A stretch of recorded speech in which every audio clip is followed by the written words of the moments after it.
This is the story of a man named Stanley. Stanley worked for a company in a big building where he was employee number 427. Employee number 427's job was simple. He sat at his desk in room 427 and he pushed buttons on a keyboard. Orders came to him through a monitor on his desk, telling him what buttons to push, how long to push them, and in what order. This is what employee 427 did every day of every month of every year. And although others might have considered it soul-rending, Stanley relished every moment that the orders came in, as though he had been made exactly for this job. And Stanley was happy. And then one day, something very peculiar happened. Something that would forever change Stanley. Something he would never quite forget. He had been at his desk for nearly an hour when he realized that not one single order had arrived on the monitor for him to follow. No one had showed up to give him instructions, call a meeting, or even say hi. Never in all his years at the company had this happened, this complete isolation. Something was very clearly wrong.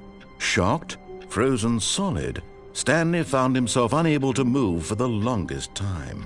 But as he came to his wits and regained his senses, he got up from his desk and stepped out of his office.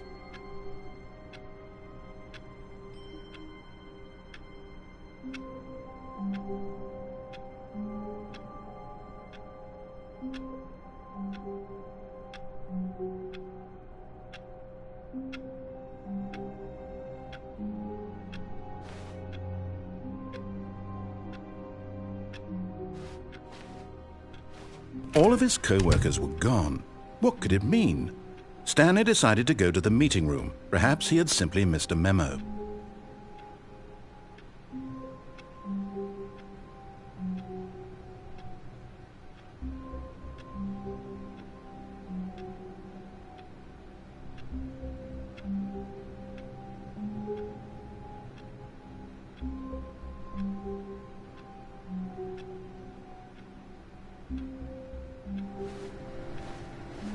No matter how hard Stanley looked, he couldn't find a trace of his co-workers.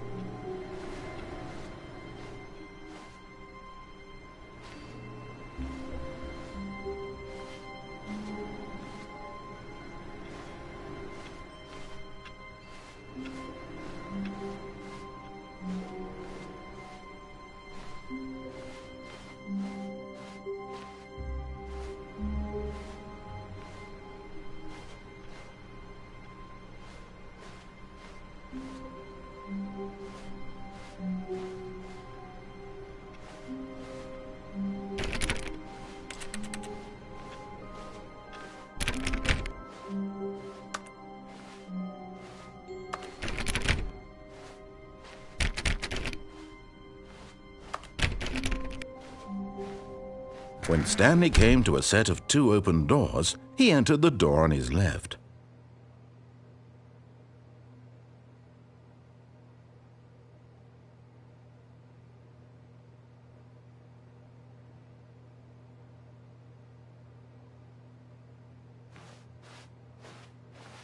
This was not the correct way to the meeting room, and Stanley knew it perfectly well. Perhaps he wanted to stop by the employee lounge first, just to admire it.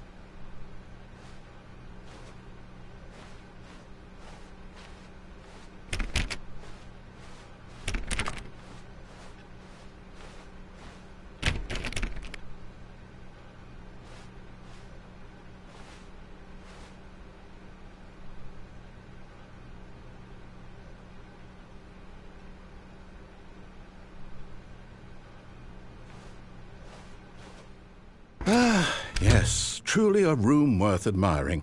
It had really been worth the detour after all, just to spend a few moments here in this immaculate, beautifully constructed room. Stanley simply stood here, drinking it all in.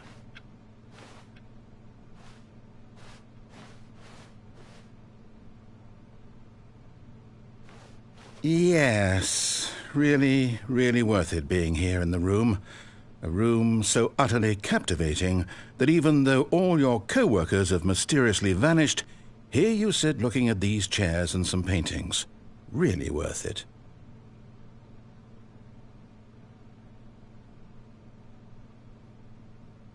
At this point, Stanley's obsession with this room bordered on creepy and reflected poorly on his overall personality. It's possible that this is why everyone left.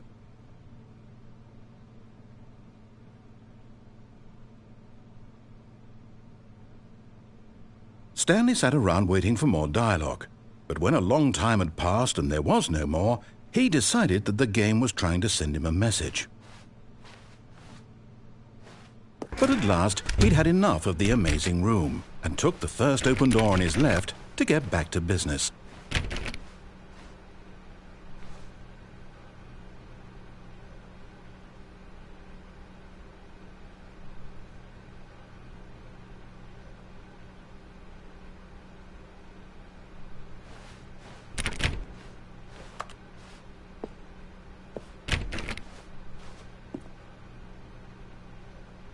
Stanley was so bad at following directions, it's incredible he wasn't fired years ago.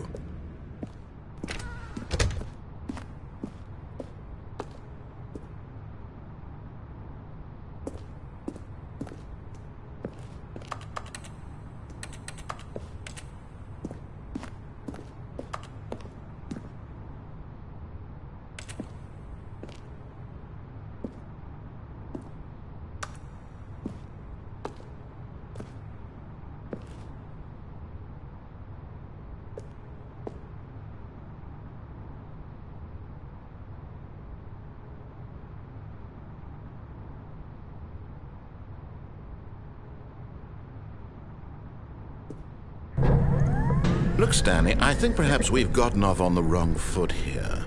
I'm not your enemy, really, I'm not.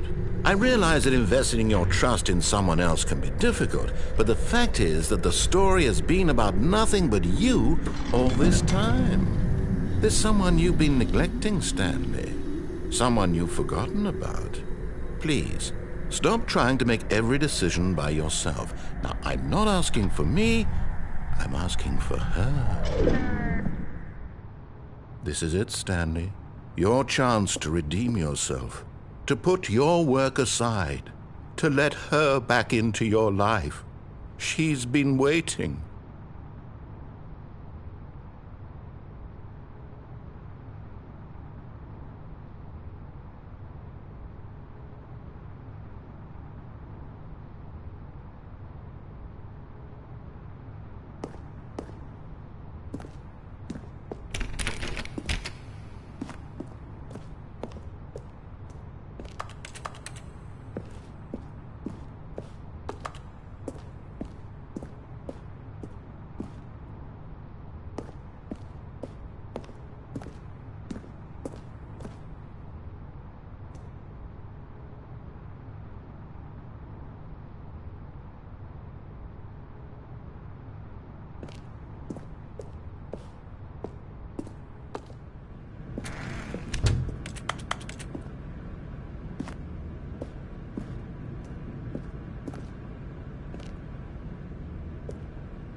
That's her, Stanley.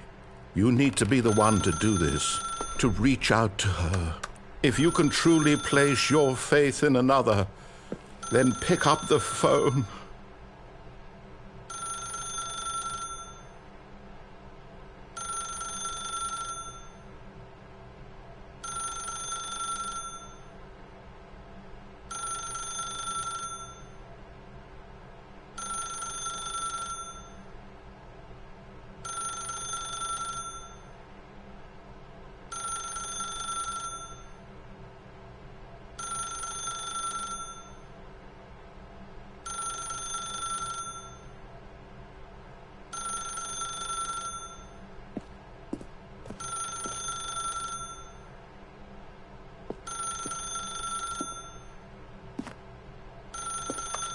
As Stanley picked up the phone, a white light engulfed him, filling him not just with radiance, but with hope.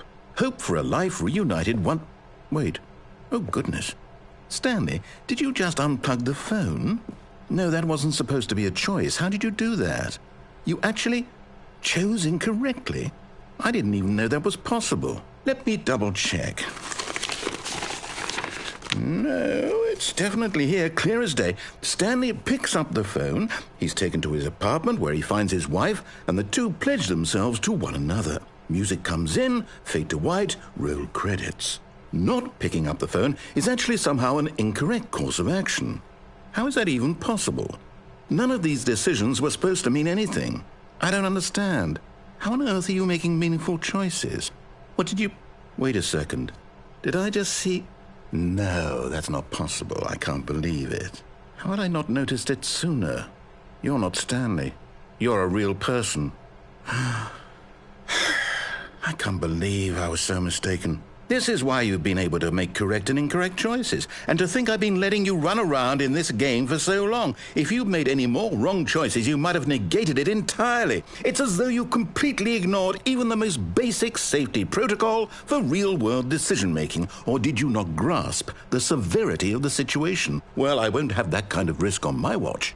I'm going to stop the game for a moment so we can educate you properly on safe decision-making in the real world.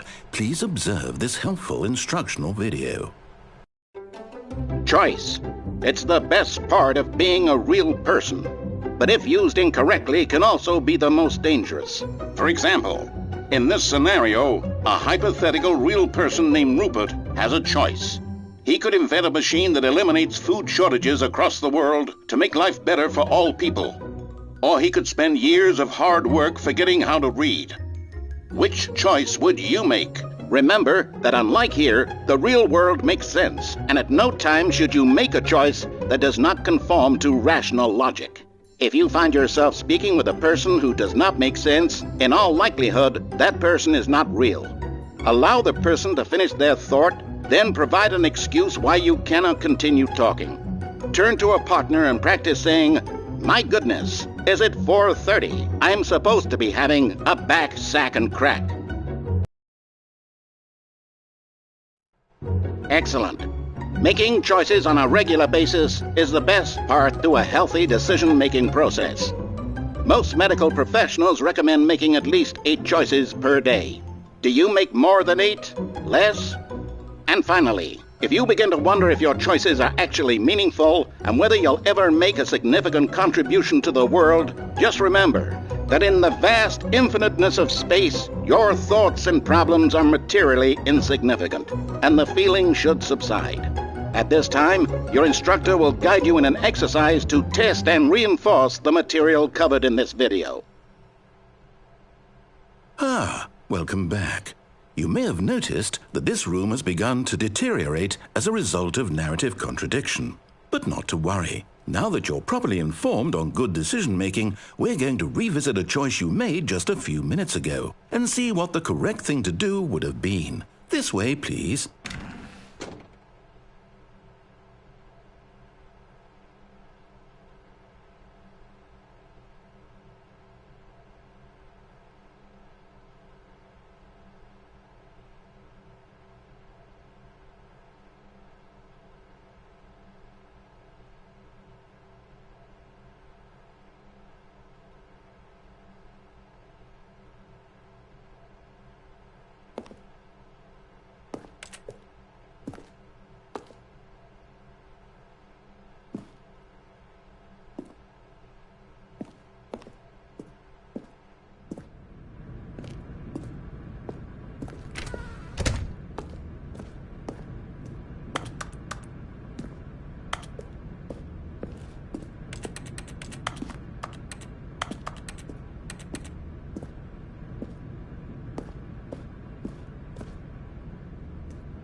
that we know your choices are meaningful, we can't have you jumping off the platform and dying.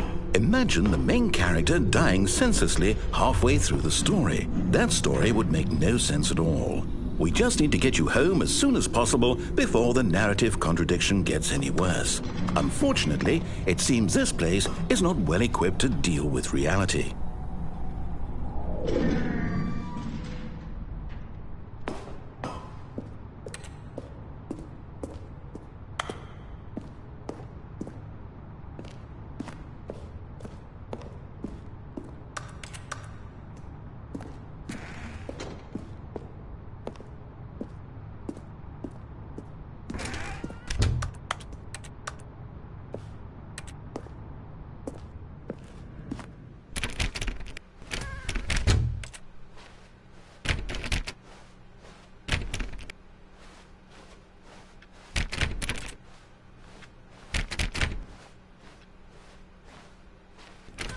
Almost there. You'll take the door on the left, back to the correct ending, the story will have resolution once again, and you'll be home free in the real world.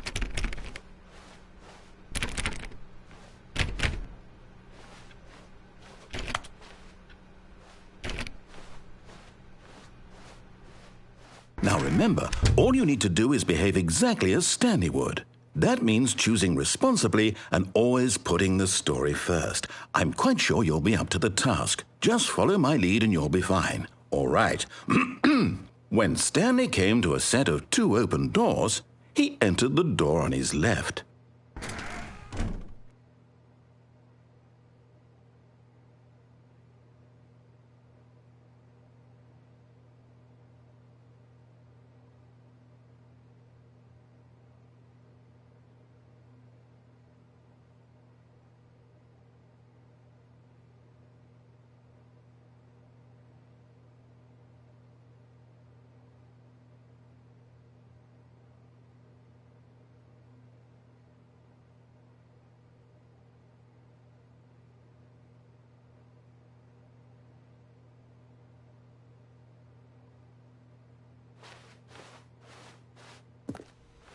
No! Why did you do that? Quickly, hurry back in the other direction. Perhaps we're not too late.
Oh, it's ruined. I can't believe, after everything we talked about, that my story, you've destroyed my work. Why? For what? What did you get out of that? What did you think was so special about seeing the game undone, left here like so much garbage? It's worthless now. And what am I supposed to do? Even if there were a way to continue, would it be worth it? To know that my story is now incorrect? How can I go back to that?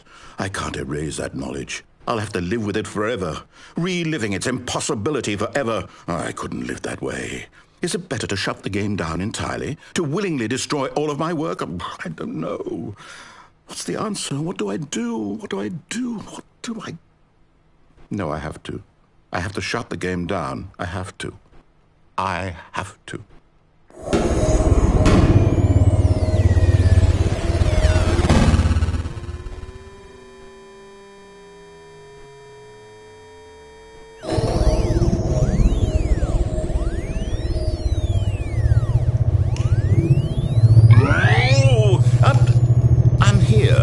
I'm still here in this pile of rubbish, with you, who thought you were so clever.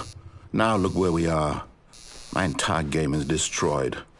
It was the only thing in the world that was mine, and you've run it into the ground. What, did you think that would be funny? You just had to see? Didn't I impress upon you how important it was to be like Stanley? He actually knows how to do what I tell him to. He understands that if I say to do something, there's a damn good reason for it. That thought hadn't even occurred to you, had it? That there's a world outside of you? You're a child. Oh, my story. If you'd just gone through the door on the left, you would have seen it. There was a whole underground facility. You would have destroyed it and been victorious. It would have been so perfect. I worked so hard on it. I tried so hard to make... behave exactly as Stanley would. That means choosing responsibly and always putting the story first. I'm quite sure you'll be up to the task. Just follow my lead and you'll be fine. All right. When Stanley came to a set of 2 open doors, he entered the door on his left.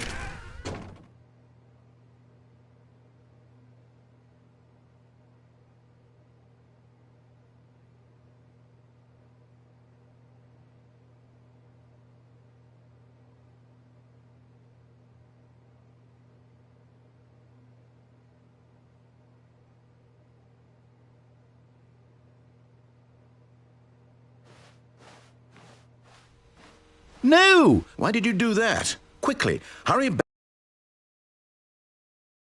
Behave exactly as Stanley would.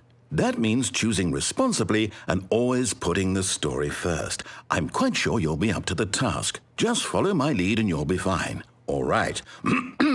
When Stanley came to a set of 2 open doors, he entered the door on his left.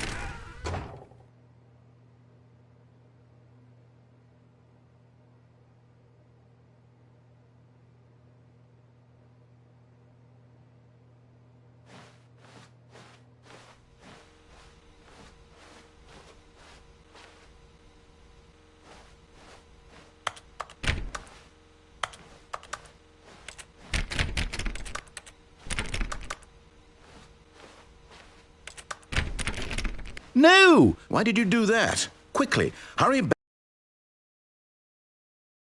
Behave exactly as Stanley would. That means choosing responsibly and always putting the story first. I'm quite sure you'll be up to the task. Just follow my lead and you'll be fine. All right. When Stanley came to a set of 2 open doors, he entered the door on his left.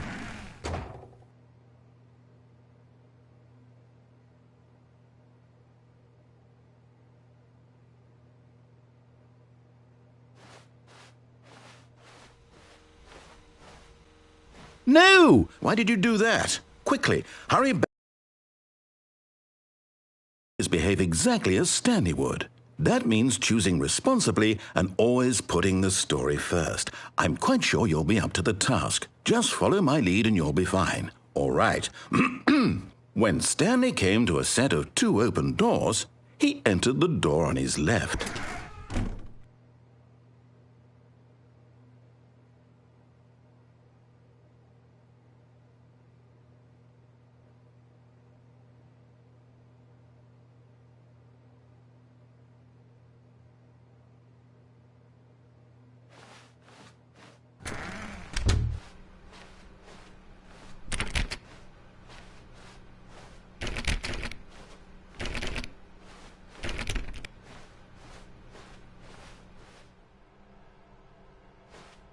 Yet there was not a single person here either. Feeling a wave of disbelief, Stanley decided to go up to his boss's office, hoping he might find an answer there.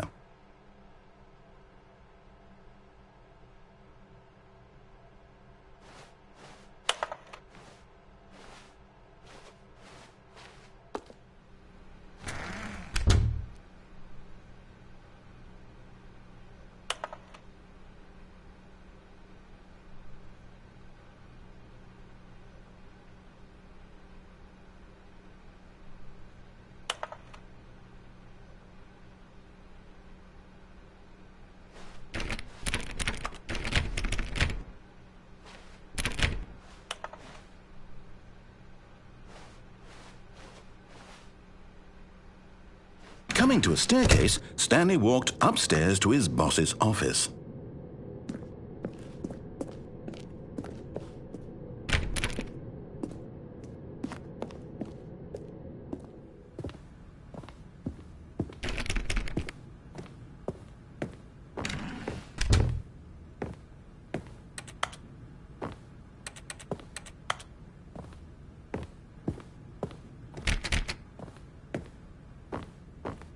Stepping inside his manager's office, Stanley was once again stunned to discover not an indication of any human life. Shocked, unraveled, Stanley wondered in disbelief who orchestrated this, until he saw the door with a voice receiver next to it. Surely behind this door lay all the answers to his questions. And beyond all probability, he knew the passcode. He had seen it on his boss's computer just last week. Nightshark 115. Was this the code to open the door? Would it still work? There was only one way to find out. Stanley had been trained never to speak up, but now he would draw from within himself the courage to face the unknown. He drew a sharp breath and then spoke the code.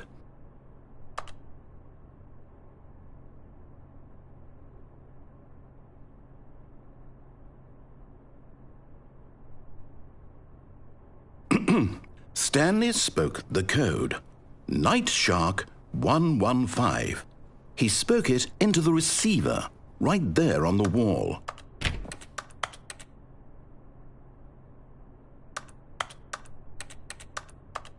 I'm sorry, is there a problem? You didn't mishear me, did you? Please speak the code into the receiver. Otherwise we can't get on with the story. This is a crucial step.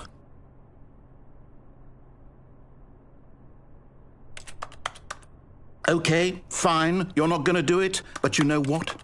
It's pretty humiliating to bring you this far, only for you to suddenly decide you have better things to do. I asked you for this one single thing, for your respect.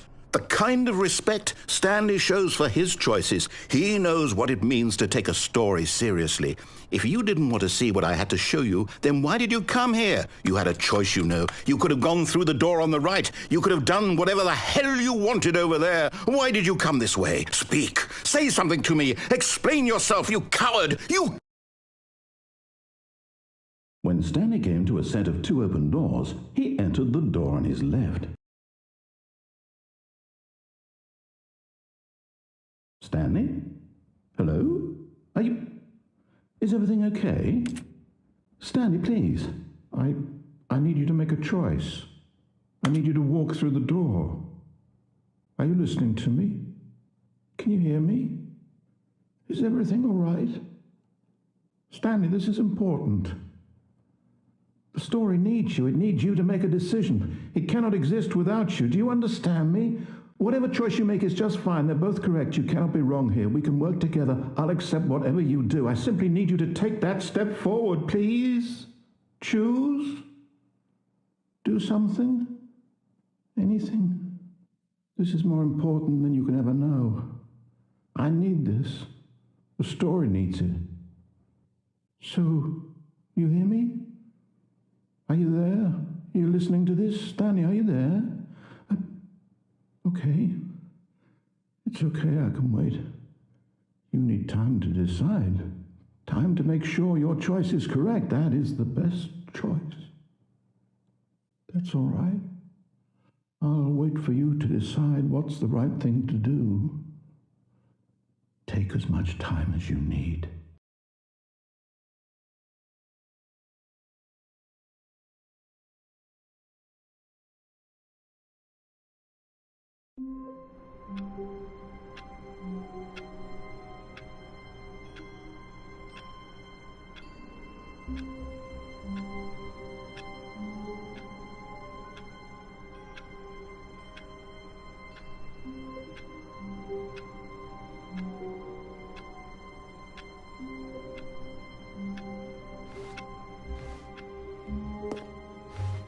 All of his co-workers were gone. What could it mean? Stanley decided to go to the meeting room. Perhaps he had simply missed a memo.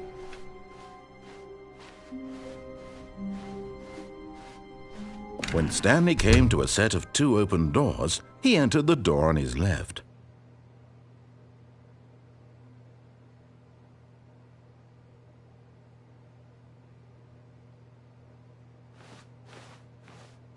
This was not the correct way to the meeting room, and Stanley knew it perfectly well.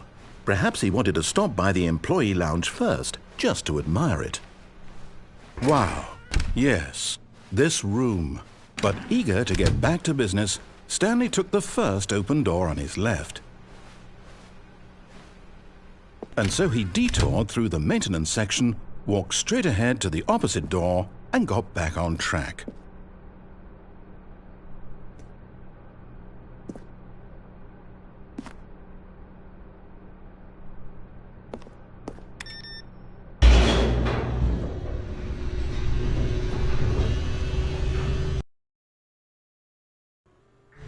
But Stanley didn't want to go back to the office.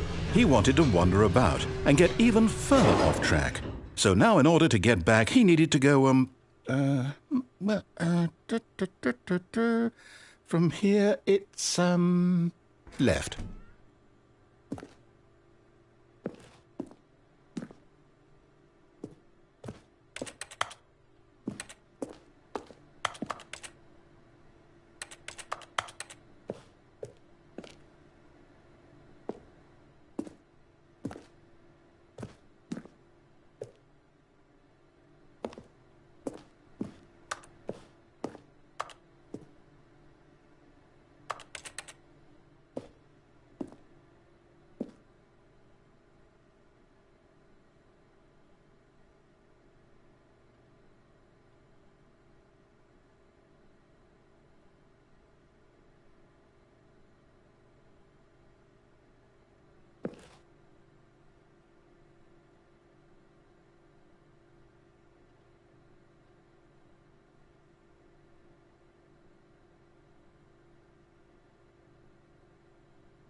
Oh, no, it's to the right, my mistake. No, not the right. Why would I have ever said it was to the right? What was I thinking? It's clearly... Oh dear, would you hold on for a minute, please? Now, let's see, we went down right, left, down, left, right. Yep, okay, yes. I've got it now. This story is absolutely, definitely this way.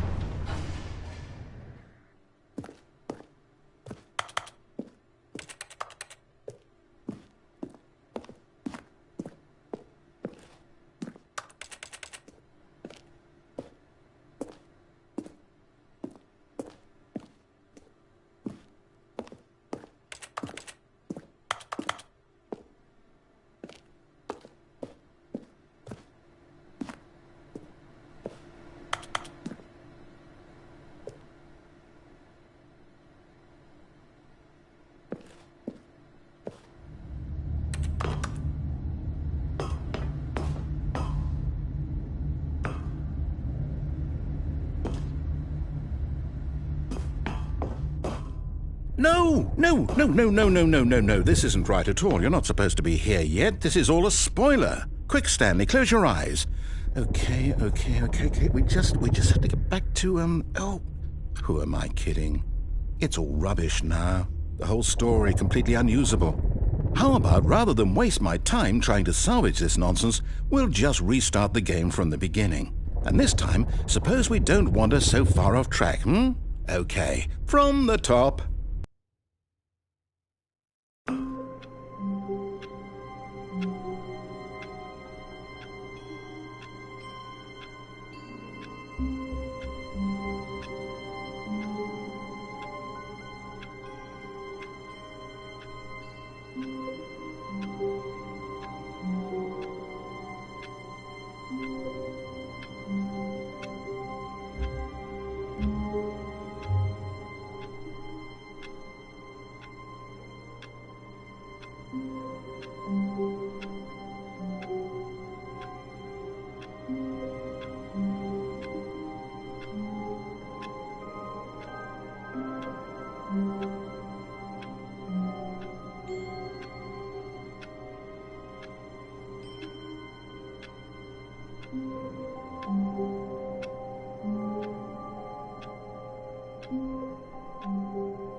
All of his co-workers were gone. What could it mean? Stanley decided to go to the meeting room. Perhaps he had simply missed a memo.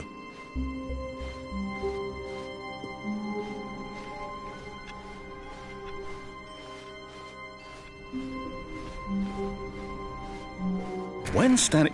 Wait, what? No, I restarted. I swear I definitely restarted the game over, completely fresh. Everything should be... Oh, did something change? Stanley, did you change anything when we were back in that room with all the monitors? Did you move the story somewhere or... Hold on.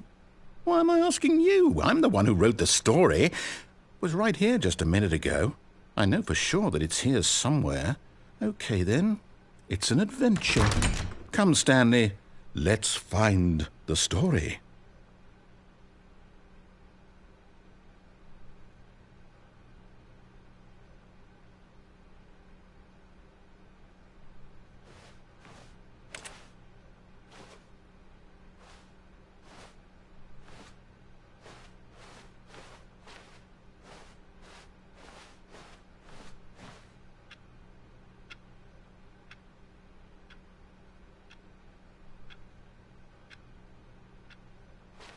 I'll say it. This is the worst adventure I've ever been on. I can promise you there definitely was a story here before. Do we need to restart the game again? Well, I find it unlikely that we'll ever progress by starting over and over again, but it's got to be better than this. Okay, let's give it a shot. Why not?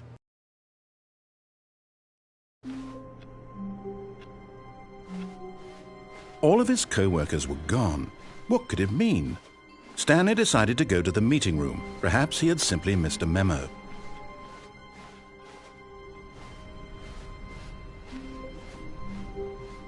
Okay, yep, it's worse. I might be remembering this wrong. It's possible the story is back where we just came from. Why don't we go back the other direction and see if we missed anything?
Aha!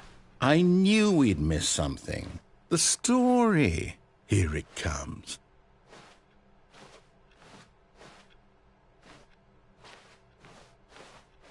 No, wait, never mind. Not the story. Okay, let's head back the other way and retrace our steps.